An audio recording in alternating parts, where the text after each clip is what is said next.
지난 5월 13일에 우루과이 전 대통령인 호세 무이카라는 사람이 향후 89세의 나이로 별세하였습니다. 무이카 전 대통령의 사망 소식에 우루과이 국민들은 깊은 애도의 눈물을 흘렸습니다. 그 정도로 무이카 전 대통령의 삶은 국민에게 큰 감동을 주었던 것입니다. 그는 대통령으로 일하는 동안 매우 검소하게 살았습니다. 그는 대통령 관저가 아닌 작은 농장이 달린 시골집에 머물면서 20년이나 된 오래된 작은 차를 타고 다녔으며, 그리고 대통령이 받는 월급의 무려 90%나 사회에 기부하였습니다.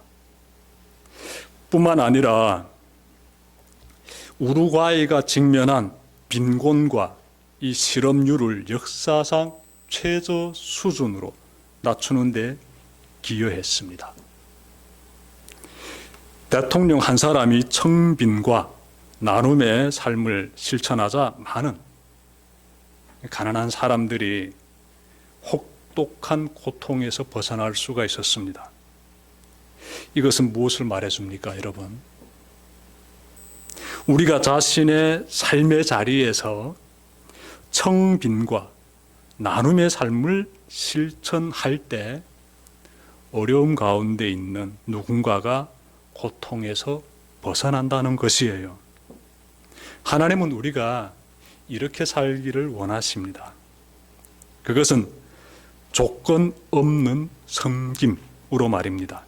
중요한 단어가 되겠습니다. 그리고 오늘 설교의 제목도 되는데, 조건 없는 섬김.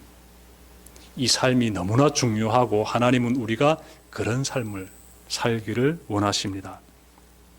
오늘 본문의 1절 보십시오. 1절 제가 읽겠습니다. 너는 내 떡을 물 위에 던져라. 여러 날 후에 도로 찾으리라. 여러분, 떡을 물 위에 던지면 어떻게 됩니까? 떡을 물 위에 던지면 가라앉겠지요. 떡은 물보다 무거우니까 가라앉겠지요. 그리고 떡이 풀어지겠지요, 물속에서. 그러면 물고기가 와서 떡을 먹어버리겠지요. 물 위에다가 떡을 던지면 다시 말해서 사라져버립니다. 다시 돌아오지 않습니다, 그 떡이. 그런데 성경은요, 떡을 물 위에 던지라, 여러 날 후에 도로 찾으리라, 이렇게 말씀하고 있는데, 먼저 우리가 주시해야 되는 것은 떡을 물 위에 던진다는 그 말씀이 되겠습니다. 이 속에 담겨져 있는 의미가 있지요. 무엇인가 하면, 누군가를 도우려면 조건 없이 도우라 라는 말씀이에요. 물 위에 떡을 던지듯이 그렇게 던져진 떡은 다시 돌아오지 않아요. 다 물에 풀어져 가지고 사라져 버리지요. 고기밥이 되든 뭐가 되든지 간에 사라져 버리죠. 그 떡이 다시 돌아오지 않습니다. 그것처럼 누군가를 섬기려면 조건 없이 섬기라, 이 의미가 굉장히 지금 이 속에 깊이 담겨져 있어요. 보상받겠다는 생각으로 남을 돕지 말아라 라는 의미예요. 그런데 사실 우리가 조건 없이 누군가를 섬기게 되면 하나님께서 그에 따른 보상을 주시겠다고 성경은 말씀하고 있어요. 그런 의미에서 1절 하반절 보게 되면은 여러 날 후에 도로 찾으리라 라고 말씀하시는 거예요. 잠언 19장 17절 보시면요, 가난한 자를 불쌍히 여기는 것은 하나님께 구워드리는 것이니 그의 선행을 그에게 갚아주시리라, 이렇게 말씀하고 있습니다. 어려운 사람 도와주는 것이 하나님을 빚지게 하는 거예요. 하나님께서 그 빚을 갚아주겠다고 말씀하십니다. 여러분, 하나님은 우리의 선행에 다양한 방법으로 보상해 주십니다. 하나님이 일하시는 방법이요, 내가 돈으로서 누군가를 섬겼으니 그 돈으로서 돌아오겠지, 그렇지 않아요. 하나님은 다양한 방법으로 보상해 주시는데요. 혹시 여러분 영화 바베트의 만찬을 보셨습니까? 제목이 그래, 바베트. 이 여성의 이름이에요. 바베트의 만찬, 이 제목인데, 이 영화는 19세기 말 덴마크 해안의 어느 한 작은 마을을 배경으로 하고 있습니다. 그곳에는 청빈하고 엄격한 개신교 목사와 그의 두 딸이 마을 사람들과 함께 살고 있었습니다. 두 딸은 아버지의 뜻을 따라 독신으로 살아갑니다. 결혼하지 않아요. 자매는 아버지가 세상을 떠나자 아버지의 뒤를 이어 소박하고 경건한 청교도적인 삶으로 교회를 섬깁니다. 마을 사람들은 탐욕과 탐식을 죄악시하면서 겸손한 삶을 통해 자신들의 신앙을 지키려고 합니다. 그렇게 시간이 많이 흐릅니다. 수십 년의 시간이 흐르면서 마을 사람들의 마음에 서로에 대한 시기와 의심과 원망이 독버섯처럼 자라나게 됩니다. 이것은요, 서로 간의 갈등과 분쟁으로 치닫게 돼요. 어느새 노인이 된 두 자매의 집에는 전쟁으로 남편과 아들을 잃고 오갈 데 없는 처지가 되어버린 바베트라는 이 프랑스 여인이 들어와 살게 됩니다. 여인은 요리도 하고 또 집안일도 하면서 이 목사의 두 딸과 함께 살게 되는데요. 그렇게 14년간 그 집에서 일하면서 함께 살게 돼요. 그러던 어느 날 이 바베트는 무려 1만 프랑이라는 그에게 복권에 당첨됩니다. 이렇게 되자 이제 노인이 된 목사의 두 딸, 이 자매는요, 이제 우리 집에서 이렇게 우리를 도와서 일하면서 살아온 이 바베트가 고향으로 돌아가겠구나라고 생각하게 돼요. 자, 바베트는요, 마지막으로 동네 사람들을 위해 음식을 대접하려고 합니다. 그녀는요, 복권에 당첨된 그 거액으로 귀한 식재료를 사들이기 시작합니다. 뭐 소라든지 뭐 닭고기라든지 소고기, 닭고기는 이건 기본이고요. 거북이도 사드리고, 거북이 아시죠? 굉장히 귀한 수산물이지요. 거북이도 사드리고 귀한 산피엔을 비롯해서 평시에는 볼 수 없는 귀한 식재료들을 막 사드립니다. 거기에다 하얀 테이블보와 각종 화려한 은식기들을 또 사드려요. 성대한 파티를 지금 준비하는 겁니다. 누가? 이 바베트가. 자, 그동안 절제와 금욕과 검소한 그러한 경건의 삶을 지켜오던 자매와 마을 사람들이요, 이러한 모습을 보면서 불안을 넘어 두려워하기 시작합니다. 그리고 바베트가 음식을 정성껏 준비하고 있으니 우리가 먹어는 주되 어떠한 표현도 하지 말자고 다짐을 해요. 하지만 만찬이 진행되면서 그들의 다짐은 다 무너지게 됩니다. 바베트가 만든 이 요리를요, 한 입씩 베어물 때마다 그 놀라운 맛에 엄청 감동받게 돼요.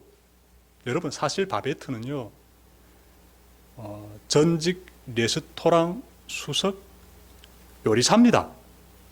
굉장히 요리 잘하는 사람이에요. 그러니 바베트가 만든 음식이 얼마나 맛있었겠습니까? 음식이 주는 맛의 즐거움에 빠진 마을 사람들은요, 식탁에 둘러앉아 처음으로 솔직한 속내를 꺼내기 시작합니다.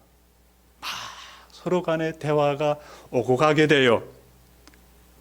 그러한 가운데서 그동안의 갈등과 반목과 불평과 불만이 사라지고 천국의 기쁨을 맛보게 됩니다.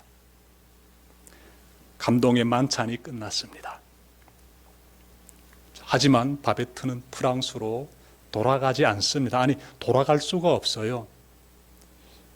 복권에 당첨된 1만 프랑을 다 이 파티에 쏟아부었거든요. 돈이 없어요. 돌아갈 수가 없습니다. 그러자 자매는요, 얼굴이 창백해져서 바베트에게 이렇게 말합니다. 바베트, 이제 다시 가난하게 살아야 하잖아. 그러자 바베트가 이렇게 답변합니다. 예술가는 가난하지 않아요. 자신이 최선을 다하면 사람들을 행복하게 할 수 있지요. 바베트의 말입니다. 여러분, 바베트의 말처럼요, 그녀의 최선을 다한 조건 없는 섬김은 마을 사람들을 행복하게 해주었습니다. 행복하게. 그녀 덕분에 긴장과 갈등이 감돌던 마을에 화목이 찾아왔어요. 화목이. 물론 영화는 실화가 아닙니다. 하지만 세상을 둘러보면 조건 없는 섬김을 하는 이들을 찾는 것은요, 어려운 일이 아니에요. 우리 주변에 그런 분들이 다 이렇게 도처에서 이렇게 살고 있어요. 얼마든지 찾아낼 수 있습니다. 바베트처럼 조건 없이 섬기는 사람 뒤에는요, 어느 분이 계실까요? 하나님이 계시지요. 하나님이. 그리고 그 하나님은요, 당신의 방법으로 조건 없이 섬기는 사람에게 넉넉한 보상을 부어주십니다. 하나님의 방법으로. 저는 지난 주일에 엄청 큰 감동을 받았습니다. 주일 예배 마치려고 하는데 우리 성도님들이 저에게 아름다운 이 꽃이 가득 담긴 이 꽃바구니와 귀한 이 선물을 딱 주시는 거예요. 제가 깜짝 놀랐습니다. 그동안 교회를 섬기느라고 목사님 수고했다고 이렇게 우리 성도님들이 이렇게 저를 위해서 귀한 이 사랑을 베풀어 주시는데 저는 그 사랑 뒤에 하나님이 계심을 느꼈습니다. 얼마나 감동받아가지고 순간 울컥하더라고요. 하나님의 임재를 느끼지 않을 수 없지요. 그동안 수고했다고 하나님께서 이렇게 따뜻한 사랑으로 보상해 주심을 깨닫게 되었어요, 저는.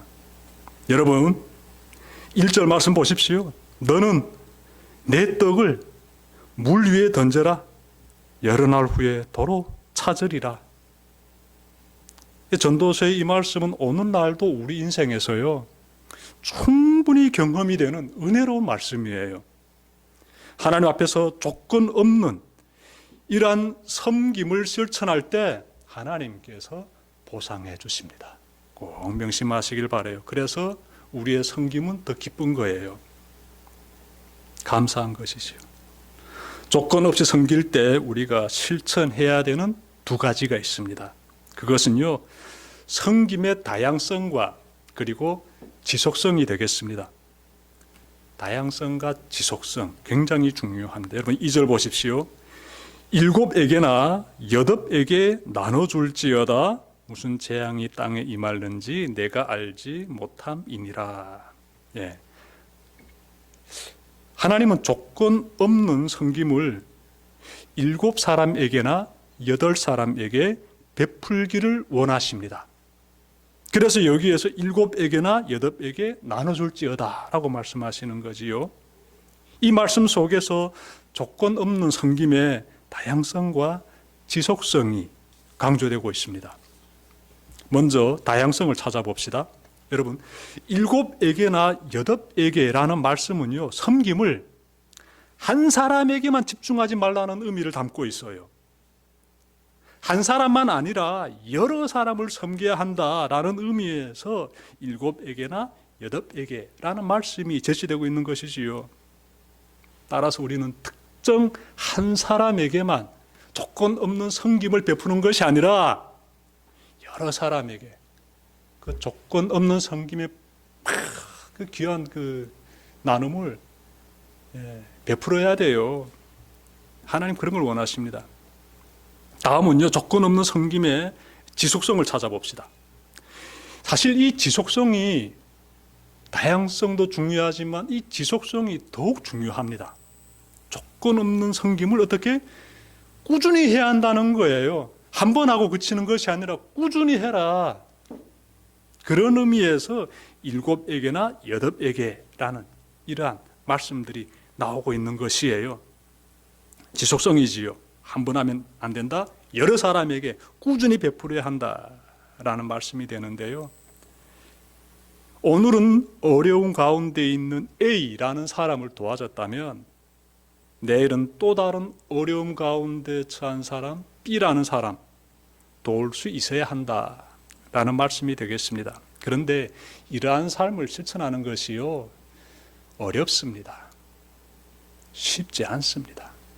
한 번은 괜찮은데, 아니 한두 번까지는 괜찮을 수 있겠는데, 이렇게 섬기는 삶, 조건 없이 섬기는 삶을 지속하는 것은요, 굉장히 우리의 삶을 힘들게 할 수 있다라는 그런 우려 갖게 합니다.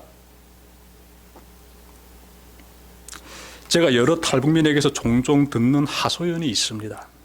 그것은요, 아무개가 도움을 요청해서 도와줬는데, 내가 힘을 다해서 진심으로 도와줬는데 이 사람이 고마움을 모른다는 거예요. 고마움을. 그러면서 뒤에다 한마디 꼭 하지요. 다시는 이런 사람들 도와주지 않을 겁니다. 여러분도 이런 적 있습니까? 어려운 사람 진심으로 도와줬는데 고마움을 모르는 거예요. 그래서 내 다시는 도와주는가 봐라. 이렇게 마음에 결단한 적 있지는 않는지 우리 한번 돌아봅시다. 그런 경험을 하게 되면은요, 일단 속상합니다. 마음이 아파요. 그때마다 7에게나 8에게 나눠주라는 이 성경의 말씀을 기억하면서 내 다시는 어려운 자를 도와주나 봐라. 조건 없는 섬김은 이것으로 끝이다 라며 마음을 꼭 닫지 마시길 바랍니다. 저는 고마움을 모르는 사람들 때문에 마음이 상한 분들, 그 심정 다소나마 이해됩니다.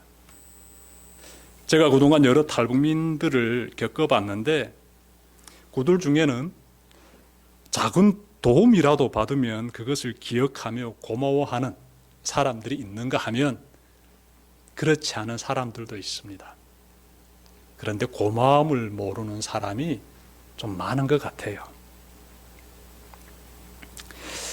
제가 보건대 대부분의 사람들은 고마움을 금방 잊어버리는 것 같습니다.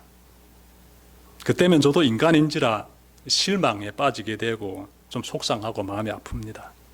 그런데 그 자리에 오래 머물러 있지는 않습니다. 마음이 상할 때마다 하나님께 곧바로 기도드립니다. 하나님, 이 마음을 좀 비우게 해주십시오. 이 마음 가운데 오래 앉아있지 않게 해주십시오. 주님을 바라보면서 주님의 도우심을 구합니다. 주님처럼 잘 섬길 수 있도록 주님 저에게 좀 힘을 주십시오. 내 마음이 상했다고 이제는 나도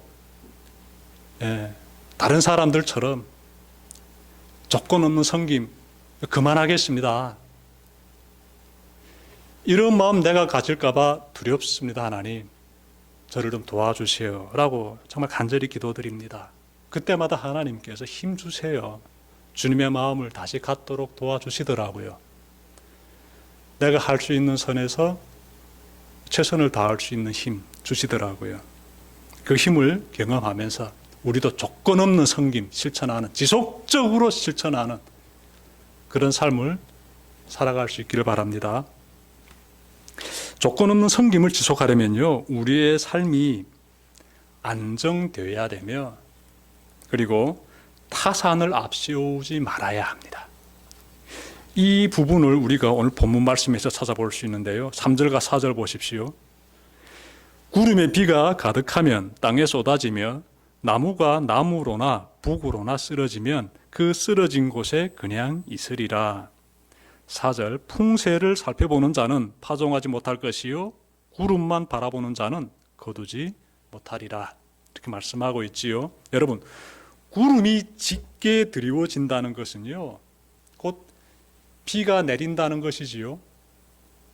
비가 올 것이다라는 징조지요.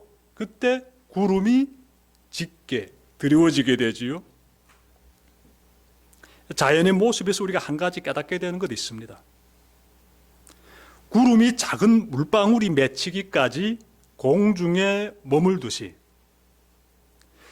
여러분이 누군가를 섬기려면요, 무엇보다도 여러분의 삶이 안정되는 과정이 있어야 합니다.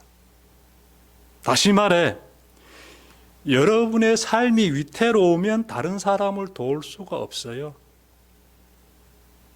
우선 여러분의 삶이 안정되어야 합니다. 여러분의 삶이 안정되는 과정은 구름에 수분이 쌓이면서 작은 물방울로 변화되는 과정이라고 말할 수 있습니다. 드디어 여러분의 삶이 안정이 되면 작은 빗방울이 대지로 떨어지듯이 여러분은 어려운 자들을 조건 없이 섬기는 삶을 살 수가 있지요. 한국에 갓 들어온 탈북민들을 보면요, 몇 년은 방황하면서 삶의 안정을 찾지 못합니다. 그러다가 드디어 회사 생활에 적응하면서 삶의 안정을 찾아갑니다.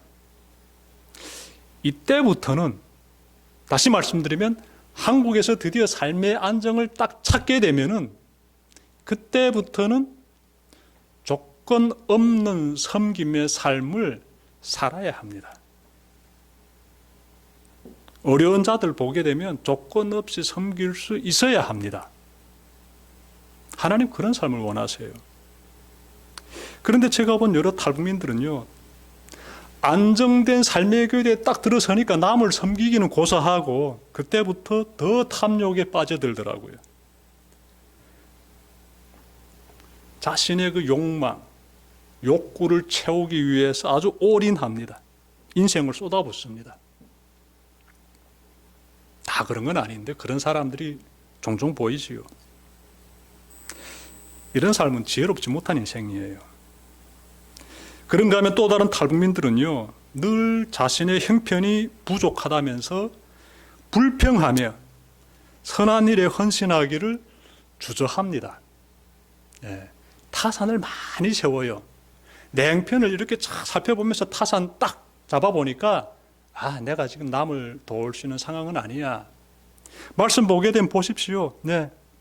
구름만 바라보는 자는 거두지 못하리라. 풍세를 살펴보는 자는 파종하지 못할 것이야. 타산만 계속 세우는 삶 살지 말라는 뜻이에요. 타산만 앞세우는 사람은 조건 없는 섬김을 실천할 수 없어요. 다시 말씀드리면 하나님의 뜻대로 살 수가 없습니다. 그만 타산을 앞세우십시오.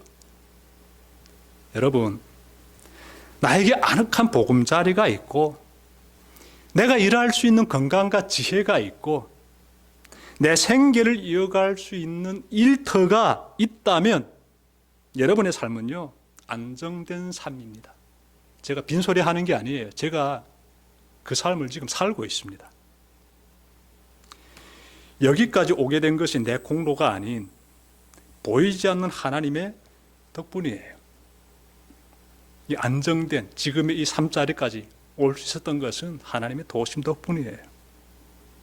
이 삶을 마련해 준 하나님께 감사하면서 조건 없는 섬김의 삶 시작하시길 바랍니다. 자, 여러분, 조건 없는 섬김의 삶을 한두 번으로 그치지 말고 꾸준히 지속하라고 제가 전해드렸습니다. 그리고 한두 사람에게만 그런 조건 없는 섬김의 삶을 베풀지 말고 여러 사람에게 베풀라고 제가 전해드렸어요. 성경에서는 그렇게 말씀하고 있습니다. 하나님이 그 삶에 하나님의 방법으로 큰 복을 부어주십니다. 그 복을 충만하게 받아 누리는 여러분들 모두가 되시기를 주님의 이름으로 축원합니다. 기도드립시다.